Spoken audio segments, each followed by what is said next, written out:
Your father left the entire farm to you." The lawyer slid an old brass key across the table. For a moment I thought I had heard him wrong, because the last thing my father ever said to me was that if I stepped off his property, I should never come back. The room seemed to tilt beneath me. Across the table, my brother Michael shot to his feet so quickly his chair scraped against the hardwood floor.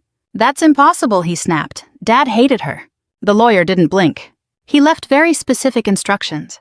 I stared at the key lying between us. Cold, worn smooth from decades of use, the key to the one place I had been forbidden to enter my entire life. And then the lawyer said something that made my stomach drop. "There's one more thing." He pushed a sealed envelope toward me. "Your father said you must visit the Red House before making any decision about the property." The Red House. Even after 20 years, hearing those words sent a chill through me. Because nobody was allowed inside that house. Nobody. And 3 days later, when I finally unlocked that door, I discovered my father had been hiding something from me for nearly half my life. Something that changed everything I thought I knew about him. Everything I thought I knew about myself. Part 1. The Daughter Who Was Banished. The call came on a gray Tuesday morning while I was reviewing personnel reports at Fort Liberty. I almost ignored it. The number was unfamiliar. I had a briefing in 20 minutes, but something made me answer. Major Catherine Hughes speaking. There was a pause. Then a man's voice.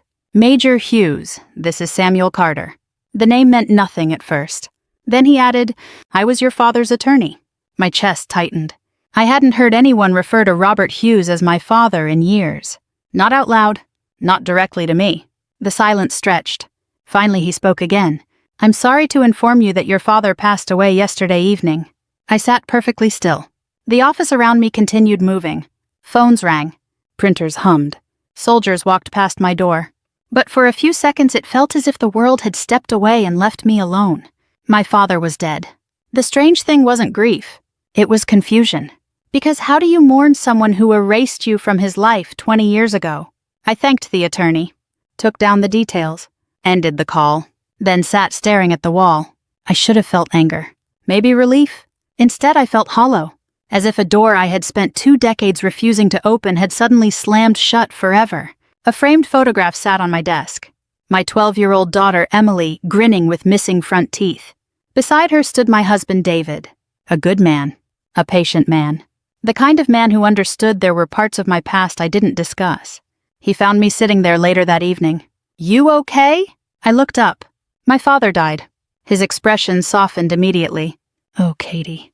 I hated when people looked at me like that. Like they expected tears. Like blood automatically created love. "It's fine," I said. But it wasn't. Not because I missed Robert Hughes. Because now there would never be answers. Only questions. Questions I'd carried since I was 18. The memory still lived inside me with painful clarity. Montana. Summer heat. Dust swirling across the ranch yard. I was standing on the porch holding enlistment papers. My father stood in front of me. 6'3". Broad shoulders. Weathered hands. The strongest man I'd ever known. And the angriest. "You're not joining the army. I already signed. You'll stay here." "No." The word exploded from me before I could stop it. Years of frustration. Years of feeling trapped. Years of being told what my future would be. My father took one step forward.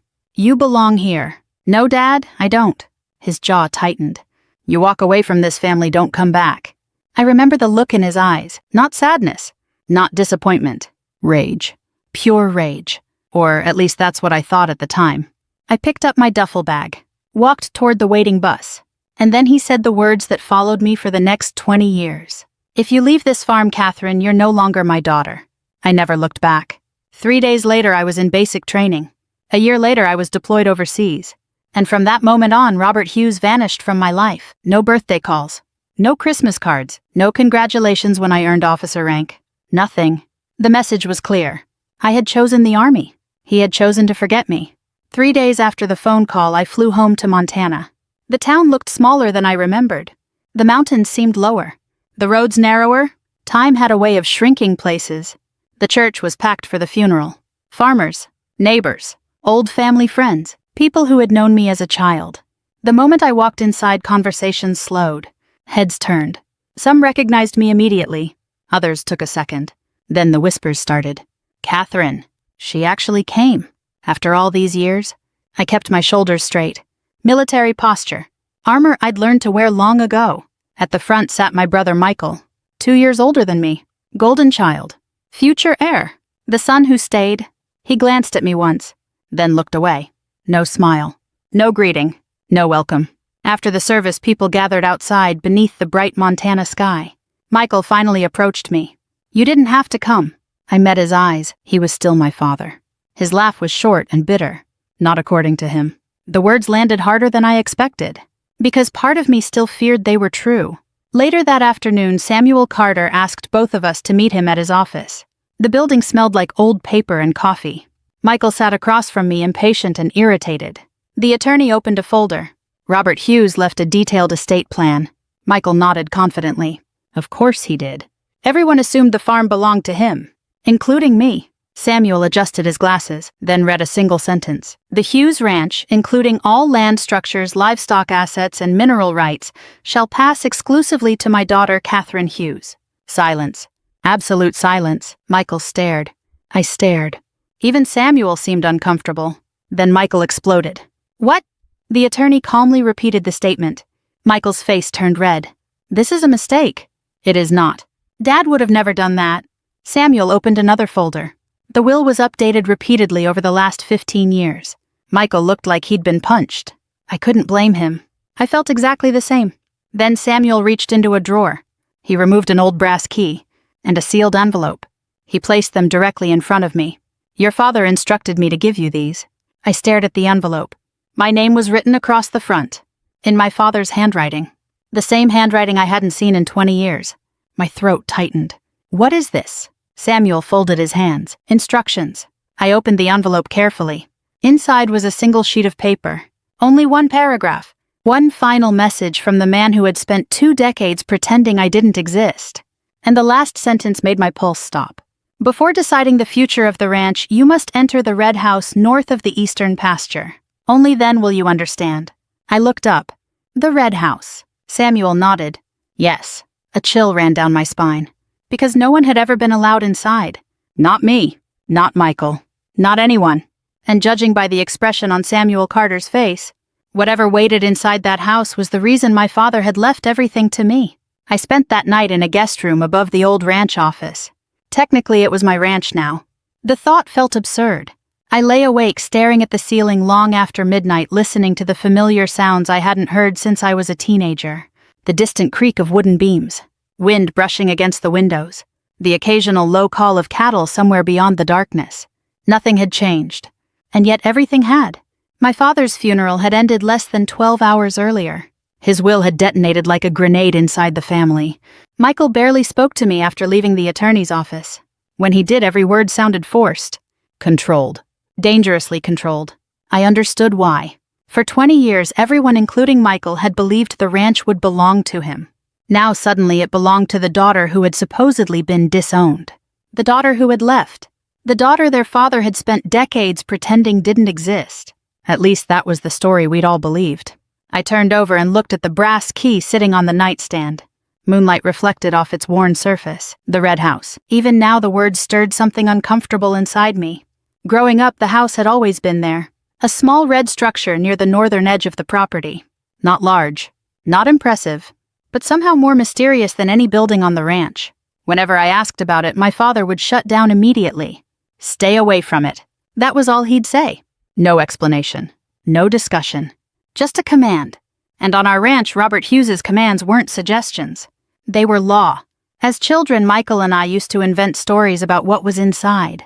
Hidden gold. Secret weapons. Stacks of cash. A fugitive living in the basement. Normal kid stuff. But every joke ended the same way, with Dad catching us too close and sending us away, sometimes angrily, sometimes with a look in his eyes that I never understood, a look that almost seemed frightened. Around 3 in the morning, I finally drifted into a restless sleep. The next day arrived bright and clear. Montana stretched beneath a flawless blue sky. The mountains stood sharp against the horizon. The air smelled like pine dust and sun-warmed earth, the same scent I remembered from childhood. For a moment, standing outside with a cup of coffee, I felt 18 again. Then reality returned. The ranch hands were watching me. Not openly, but enough. Everyone knew about the will. News traveled fast in small towns, especially bad news, or surprising news. And depending on who you asked, my inheritance was both. I spotted Michael near the equipment shed. He was talking with 2 ranch managers. The moment he saw me, the conversation ended. Neither of us approached the other. Some wounds needed time. Some explosions needed distance. Around noon, I climbed into an old ranch truck and headed north. The key rested in the center console. The envelope sat on the passenger seat. My hands tightened around the steering wheel. I had spent years convincing myself I no longer cared about Robert Hughes. Years telling myself I'd moved on. Yet here I was, driving toward a building he'd forbidden me to enter, still obeying his instructions even after death. The dirt road narrowed as I moved deeper into the property. Fields stretched endlessly in every direction. Golden grass rippled beneath the wind like waves across an ocean. I remembered riding horses here, helping repair fences, running through these fields with Michael when life was simpler. Before resentment, before silence, before 20 years disappeared. Then I saw it. The red house, standing alone near a cluster of cottonwood trees. Exactly as I remembered. The paint had faded. The roof looked older, but otherwise time seemed unable to touch it. I parked, turned off the engine, and sat motionless for several seconds. Something felt strange. Not threatening, not dangerous, just strange. As though I were standing at the edge of a memory. Eventually I stepped out. The wind moved softly through the trees. The house stood silent, waiting. The brass key felt surprisingly heavy in my hand. I walked up the porch steps. Each board groaned beneath my boots. The front door was painted deep red, weathered by decades of Montana winters. For a second I hesitated. What if this was some cruel final joke? What if there was nothing inside? What if my father had spent 20 years controlling me and was somehow still doing it from the grave? I took a breath, inserted the key, turned it. Click. The lock opened. My pulse immediately quickened. I pushed the door inward. The hinges creaked softly. Dust floated through shafts of sunlight. And then I froze. Because the first thing I noticed wasn't dust. It wasn't decay. It wasn't abandonment. It was cleanliness. The house looked maintained, carefully maintained. The furniture was spotless. The hardwood floors gleamed. The curtains hung neatly in place. A grandfather clock stood against one wall. Ticking. Actually ticking. I stared. The house had been locked for years, maybe decades. Yet somehow it looked occupied, like someone had walked out only moments earlier. A strange chill crawled up my spine. Slowly I stepped inside. The air smelled faintly of cedarwood and old paper. Nothing else. No mold. No neglect. No signs of decay. Every room appeared preserved, protected, as though frozen in time. I moved through the small living area first, then a dining room, then a kitchen. Each room felt ordinary, yet deeply personal. The feeling intensified as I entered a narrow hallway. 3 doors lined one side. One stood partially open. I pushed it wider, and immediately stopped breathing. Photographs, hundreds of photographs, covering every wall, every shelf, every surface. My photographs. I stepped closer. Confused? A graduation photo from officer candidate school. A newspaper clipping announcing my promotion to captain. An image taken during a deployment ceremony. A photograph of me shaking hands with a general. Another from Afghanistan. Another from Germany. Another from Kuwait. My pulse thundered inside my ears. No! The word escaped before I realized I was speaking. I moved deeper into the room. More photographs. More newspaper articles. More military publications, some I'd never even seen myself. Someone had collected them, organized them, preserved them, for years. My eyes found a frame near the window. Inside was a photograph of me receiving a bronze star. I remembered that day vividly. The ceremony, the applause, the pride, the empty seat where family should have been. I had looked into the crowd that day, searching, even though I knew he wouldn't come. Yet somehow, my father had gotten the photograph. My hands trembled. I stared around the room. The walls felt like a timeline of my adult life. Every deployment, every achievement, every milestone. The years unfolded around me in silent images. 20 years. 20 years of moments. 20 years of proof. Proof that Robert Hughes had never stopped watching.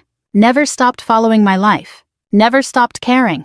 My throat tightened unexpectedly. Anger and confusion collided inside me. If he cared, why didn't he call? Why didn't he write? Why didn't he tell me? I continued searching. The room seemed endless. Boxes filled shelves from floor to ceiling. Labels covered each one. Iraq, Afghanistan, Germany. Promotions, Commendations. Newspaper articles. I opened one carefully. Inside were dozens of newspaper clippings. All about me. Some local, some national. Every article highlighted. Every mention of my name marked in yellow ink. I felt dizzy.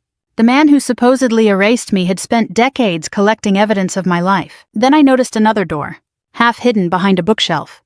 My heartbeat accelerated. Slowly I crossed the room, turned the handle, and stepped inside. The second room was even more shocking. A giant wall map covered nearly the entire far side. Pins marked locations across the world. Red pins, blue pins, yellow pins. Dozens of them. I approached, and immediately recognized the pattern. Every pin corresponded to somewhere I had served. Every base, every deployment, every assignment. My father had tracked my movements across the globe. For 20 years, I stared at the map in disbelief. Then my eyes landed on a wooden desk beneath it. One drawer stood slightly open, as though someone had forgotten to close it. I pulled it wider. Inside lay a single envelope, yellowed with age. My name written across the front. Not Major Hughes, not Catherine. Just one word. Katie. The name my father used when I was little. My hands suddenly felt weak. I opened the envelope carefully, removed the folded pages, and read the first sentence. Katie. If you're reading this, then I never found the courage to tell you the truth while I was alive. The room seemed to disappear around me, because for the first time in 20 years, I realized my father had been keeping far more than memories inside this house.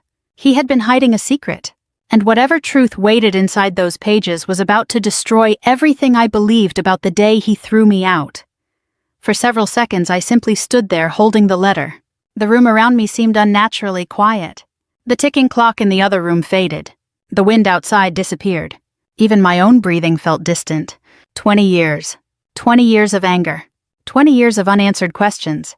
And now the answers were resting in my hands. I lowered myself into the chair beside the desk. The wood creaked softly beneath my weight. Then I unfolded the pages and began to read. Katie, if you're reading this, then I am gone. And if I am gone, it means I failed to tell you what I should have told you a long time ago. The day you left the ranch was the hardest day of my life. I know you believed I stopped loving you. The truth is exactly the opposite. I loved you enough to let you hate me. I stopped reading. My eyes burned. A bitter laugh escaped my throat. That sounded like something from a movie. Something people said after causing unimaginable pain. Yet, for some reason, I kept reading. Maybe because after 20 years I needed to know everything. Maybe because part of me was afraid to stop. The next paragraph changed everything. You were never supposed to stay here. You were always meant for something bigger than this ranch. I knew that long before you did. I knew it when you were 10 years old and spent your afternoons reading military history instead of riding horses. I knew it when you told me you wanted to serve your country. And I was proud of you.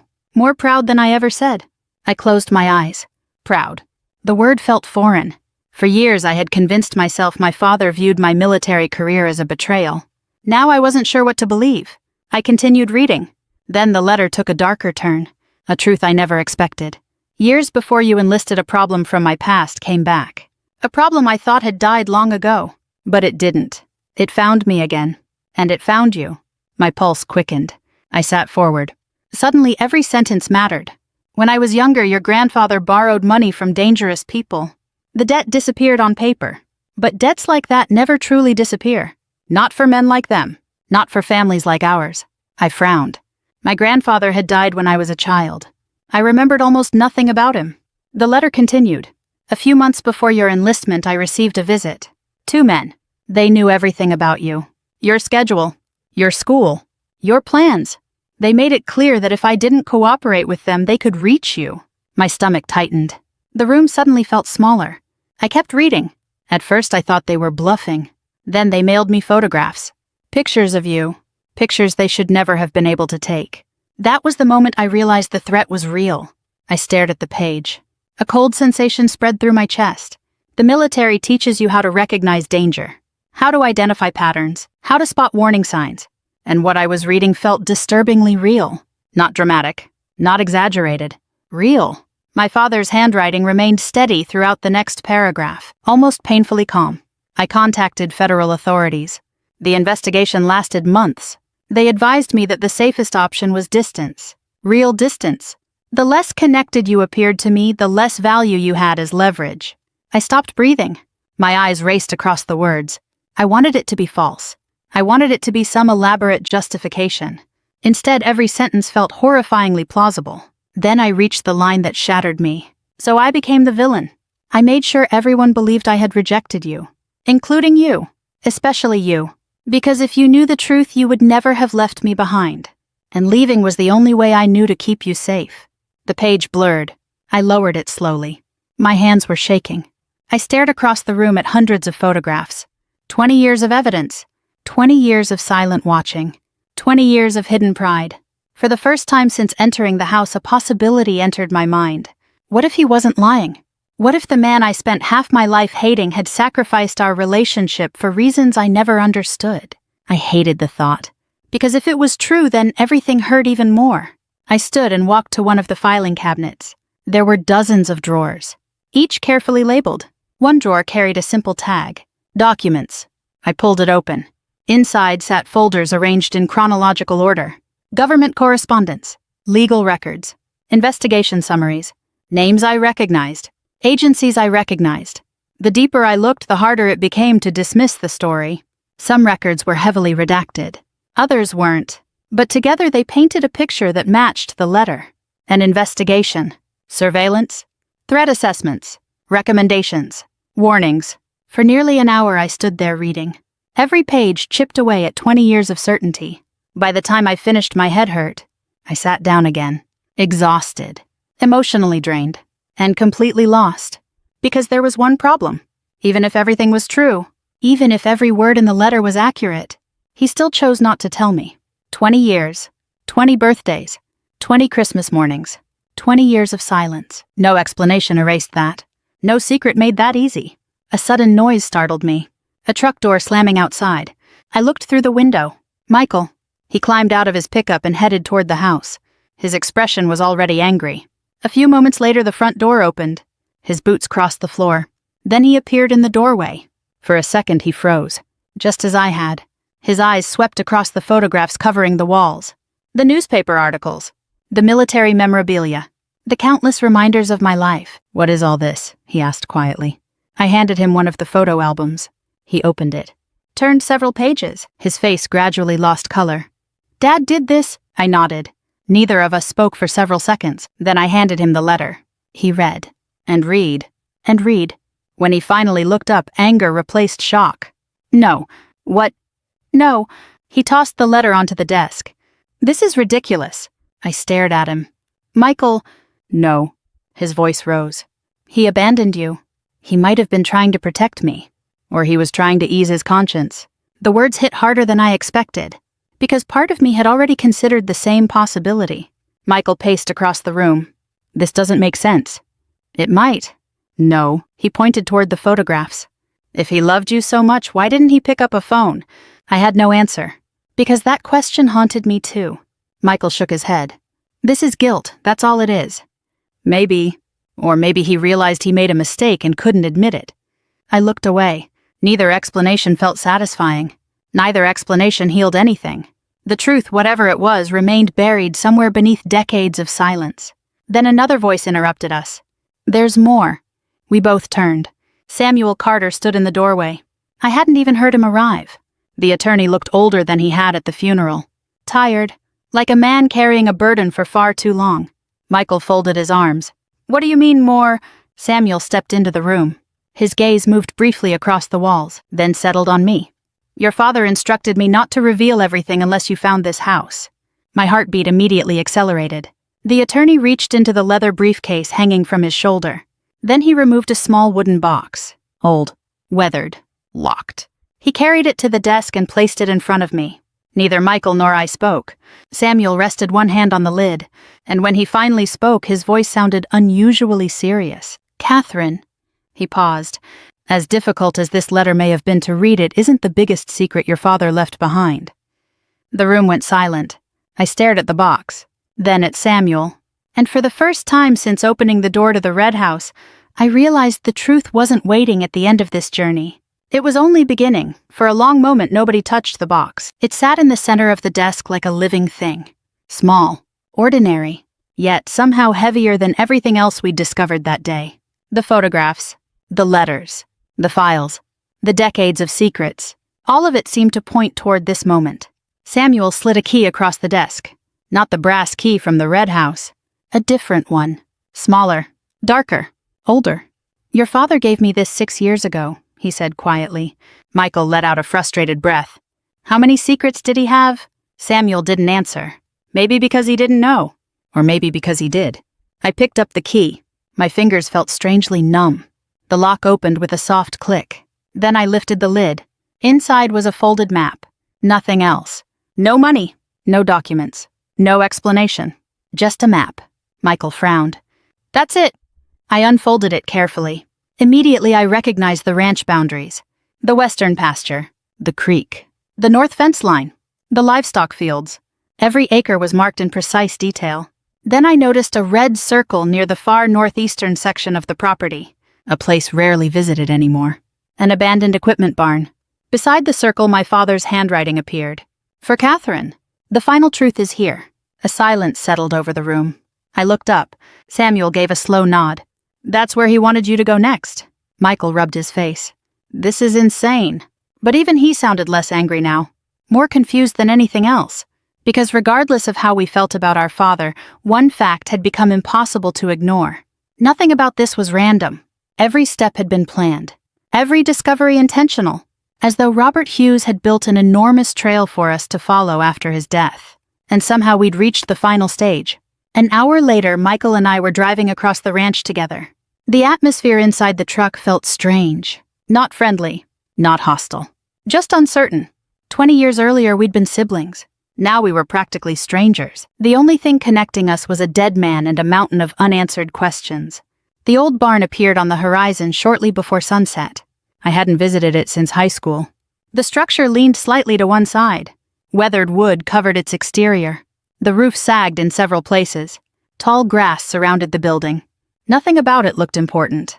Nothing suggested it contained a life-changing secret. Yet my pulse accelerated the moment we stepped out of the truck.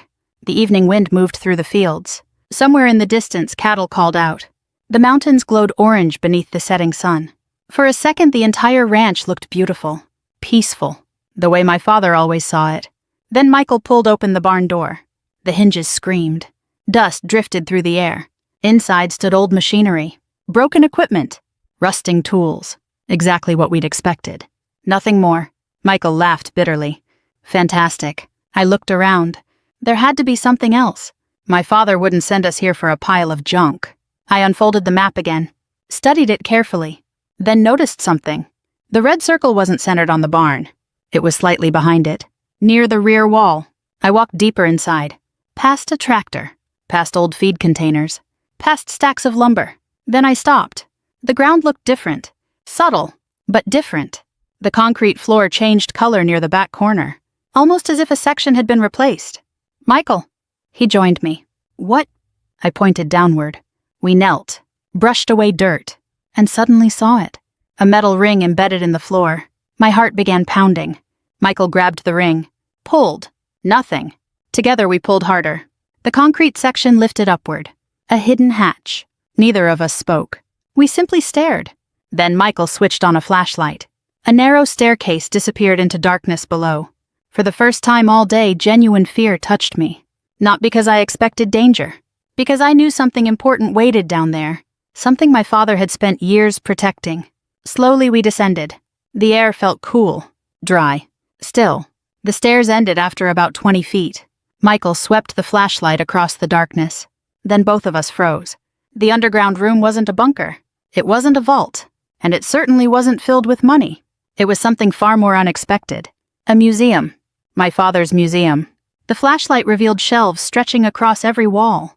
Glass display cases. Framed photographs. Military memorabilia. Letters. Awards. Books. Boxes. Thousands of items. Every single one connected to me. I couldn't move. Couldn't breathe. Couldn't think. The room felt like 20 years of my life gathered into one place. My entire military career surrounded us. Every deployment patch. Every article. Every photograph. Every achievement. Every failure. Everything. I walked forward slowly, almost afraid to touch anything. One display case contained copies of every letter I'd mailed home during basic training. letters I assumed nobody had saved. Another contained newspaper stories from my deployments. Another held photographs, hundreds of them, some taken from newspapers, others from military publications, still others from social media. Every milestone preserved, every moment remembered.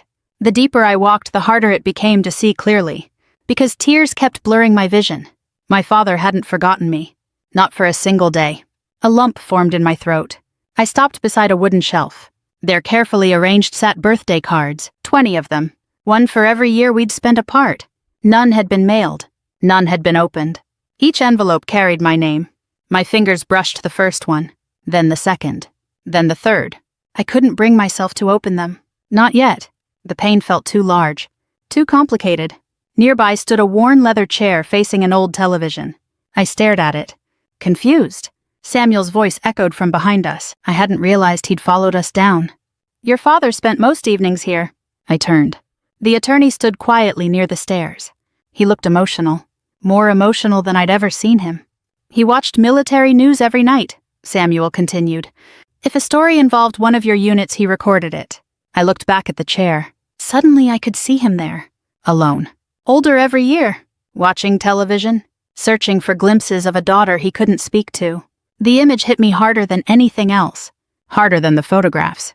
Harder than the letters. Harder than the files. Because loneliness leaves fingerprints, and this room was covered with them. I heard movement beside me. Michael had stopped near another display case. His shoulders trembled slightly. At first I thought he was angry. Then I realized he was crying. The sight shocked me. My brother rarely showed emotion, even as children. But now tears ran openly down his face. "He loved you," he whispered. The words barely reached me. I stared at him. Michael laughed sadly. All the bitterness seemed to drain from him at once. "I spent 20 years believing he chose me." His voice cracked. "But he never stopped thinking about you." Neither of us knew what to say after that. There are moments when language simply isn't enough. This was one of them. Then Samuel cleared his throat. "Catherine." I turned. He pointed toward a cabinet near the far wall. Unlike everything else in the room, it was locked. A small digital screen glowed on its front. My pulse quickened. "What is it?" Samuel smiled sadly. "The last thing your father left for you." Slowly I approached. The cabinet door opened with a soft click. Inside sat a laptop. Nothing else. Just a laptop. Attached to the screen was a handwritten note, in my father's unmistakable handwriting. "For my daughter. Watch this alone." My hands began trembling. I lifted the computer carefully, opened the screen. A single video file waited on the desktop. Its title was simple, "For Katie."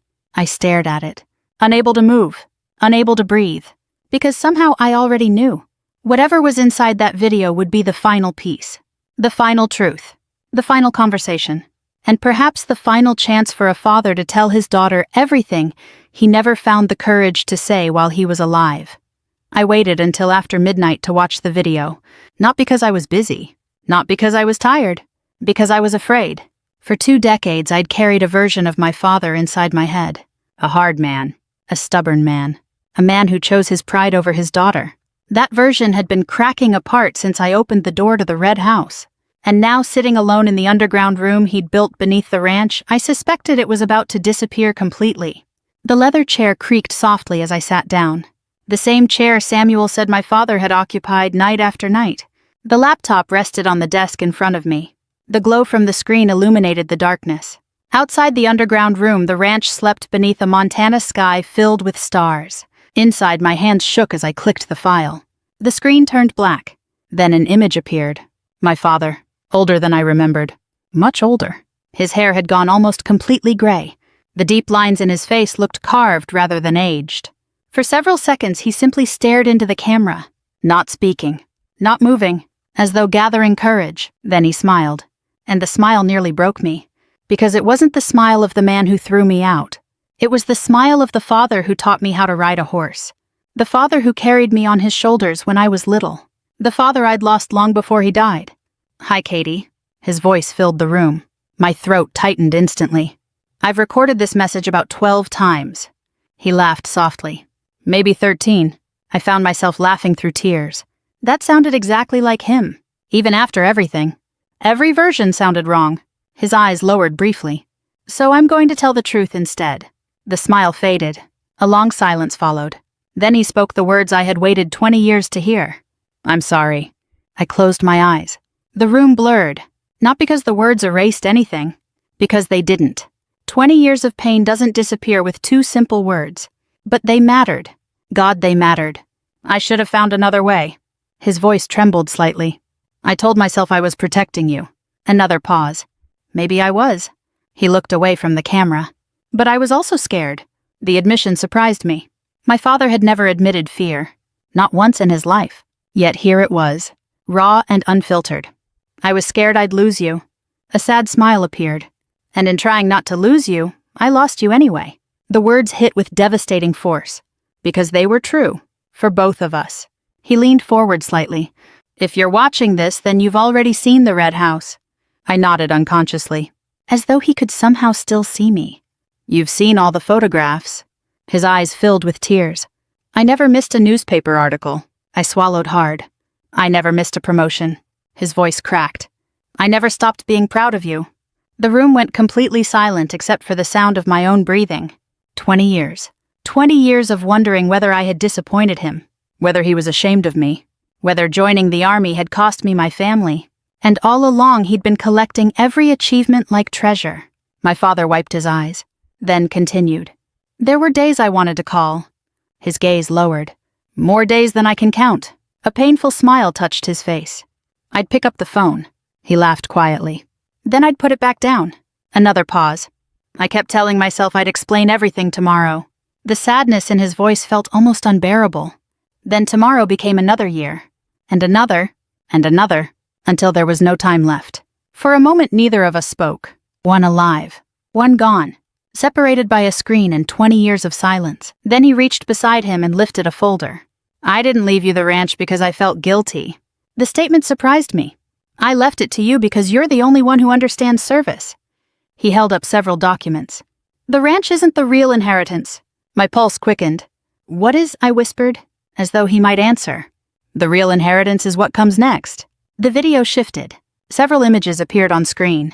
Architectural drawings, financial plans, property maps, construction designs.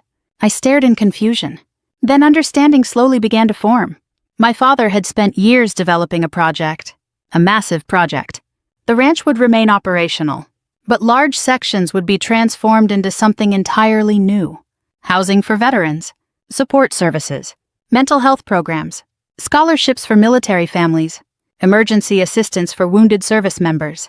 The vision was enormous, far larger than I expected, far larger than a simple charity. I wanted to build something that mattered. His voice returned. Something that outlives me. A faint smile crossed his face, but I knew I couldn't do it alone. His eyes met the camera, and somehow felt as though they were meeting mine. You can. The tears I'd been fighting finally escaped. Not dramatic, not uncontrollable, just quiet, steady, the kind that comes from realizing someone understood you better than you realized. My father leaned back. The years seemed visible in his face. The loneliness, the regret, the love, all of it. If I've learned anything, Katie, he paused, it's that life doesn't give us enough time. I stared at the screen, unable to look away. So don't waste yours carrying anger. His voice softened. Not toward me. The room felt smaller somehow, more intimate, like a conversation rather than a recording. Then came his final words. The last gift, the last wound, the last act of love. I loved you the day you left. A tear rolled down his cheek. I loved you every day after. Another silence. Then, and I love you now. The screen faded to black. The video ended. I sat motionless for a very long time. Eventually, dawn arrived. The first sunlight filtered through the small windows above the underground room. I wiped my face, closed the laptop, and stepped outside. The ranch stretched before me. Golden fields, rolling hills, endless sky. The same land I'd once run away from. The same land my father had spent his life protecting. Footsteps approached behind me. Michael. Neither of us spoke immediately. Then he asked the question that mattered most. What are you going to do? I looked across the property, toward the mountains, toward the future, toward everything my father had left unfinished. And for the first time, the answer felt clear. I'm not selling. Michael nodded, almost as though he'd expected that. A year later, the Hughes Veterans Foundation opened its doors. Families arrived from across the country. Veterans found housing. Scholarships were awarded. Lives changed. The ranch became something bigger than land, bigger than inheritance, bigger than regret. Michael stayed. So did I. And slowly we became brother and sister again. Not because the past disappeared, because we finally stopped letting it define us. One afternoon, nearly 2 years after my father's death, my daughter Emily stood beside me overlooking the fields. The wind moved through the grass. The mountains glowed beneath the setting sun. She slipped her hand into mine. "Mom." "Yeah." She looked toward the horizon. "Did Grandpa really love you?" For a moment I couldn't answer. I thought about the red house, the photographs, the letters, the underground room, the video, the years of silence, and the years of love hidden beneath it. Finally I smiled. "Yes." Emily looked up at me. I squeezed her hand gently. "He loved me more than he knew how to say." We stood there quietly as the sun disappeared behind the mountains, and for the first time in 20 years, I felt at peace. If this story touched your heart, take a moment to think about the people you love and the words that may still be waiting to be said. Life moves faster than we expect, and sometimes tomorrow doesn't arrive the way we planned. I'd love to hear your thoughts.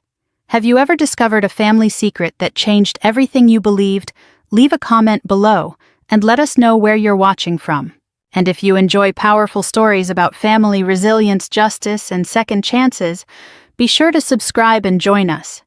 We share new stories every day, and we'd be honored to have you with us on the journey.